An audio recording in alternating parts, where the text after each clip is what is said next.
जिजवणी लाजविले चंदना, जनकल्याणी देह जिजवणी लाजविले चंदना, कर्मवीर हो ज्ञानवीर हो लाख लाख वंदना, तुम्हाला लाख लाख वंदना।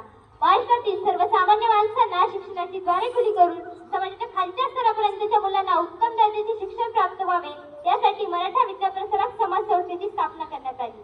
यासाठी अनेक कर्मवीरांनी आपल्या श्रमांची आहुती दिली आहे। मग त्यात कर्मवीर काकासाहेब पाल, कर्मवीर रामसाहेब थोरात, डॉक्टर डी.आर. भोसले, अण्णासाहेब मुरकुटे यांसारख्या कितीतरी कर्मवीरांनी ही संस्था स्थापन करण्यासाठी श्रम घेतले आहे। त्यापैकीच एक निर्भीड व्यक्तिमत्व कर्मवीर गणपत दादा मोरे यांच्याविषयी मी आपले मनोगत व्यक्त करत आहे।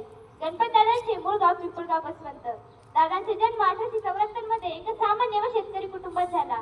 पिंपळगाव म्हणजे ऐतिहासिक वारसा व दळणवळणाचे प्रमुख केंद्र असल्याने येथे अनेक चळवळी झाल्या असल्या तरीही गणपत दादांच्या कार्यामुळे पिंपळगावची खरी ओळख महाराष्ट्राला झाली। त्यांनी नाशिक जिल्ह्यातील बहुजन समाजाच्या विकासासाठी शिक्षण रूपी यज्ञात आपल्या आयुष्याची समिधा टाकली। परिस्थितीला न डगमगता स्वाभिमानी व बंडखोर प्रवृत्तीने अंधश्रद्धेच्या अंधकारात सापडणाऱ्या समाजाला नवी दिशा दिली। देवभोळेपणा, अंधश्रद्धा यामुळे समाजाची अधोगती होते हे त्यांनी पाहिले होते। समाजातील दुःखाचे कारण मुळापासून नष्ट कसे करता येईल याचा ते सतत विचार करायचे आणि या तारुण्यातच त्यांना सत्यशोधक समाजाच्या विचारांची साथ मिळाली। पुढे जाऊन डॉक्टर डी.आर. भोसले त्यांचे वैचारिक मित्र बनले। ते त्यांना सत्यशोधक समाजाच्या विचारांविषयी माहिती देऊ लागले। त्यांच्याच विचारांचा आदर्श घेऊन वतनदारी नष्ट व्हावी यासाठी शेकडो शेतकऱ्यांचा सह्यांचा अर्ज कमिशनर साहेबांकडे जमा करून त्यांना त्यामागची भूमिका समजावून सांगितली। 1905-06 पासून गणपतदादांनी खऱ्या अर्थाने सार्वजनिक चळवळीत सहभाग घेतला। ते सत्यशोधक समाजाचे विचार घरोघरी पोहोचवू लागले। दादांना राजकारणापेक्षा समाजकारणात खूप आवड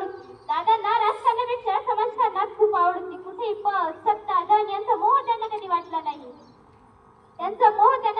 नाही।